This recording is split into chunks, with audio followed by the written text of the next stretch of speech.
السلام علیکم ورحمۃ اللہ وبرکاتہ۔ ایک حدیث پاک ہے بہت پیاری، مسند بزار حدیث نمبر 4099۔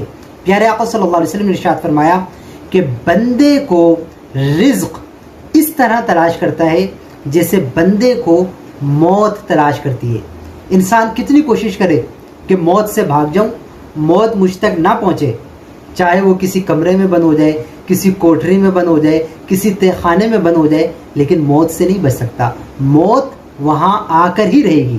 اسی طرح رزق بھی اللہ رب العالمین نے بندے کے لیے جو مقرر کیا ہے، وہ چاہے بندہ کہیں بھی چلا جائے، اللہ رب العالمین وہ رزق اس بندے تک پہنچا کر ہی رہے گا، اور وہ رزق بندے تک پہنچ کر ہی رہتا ہے۔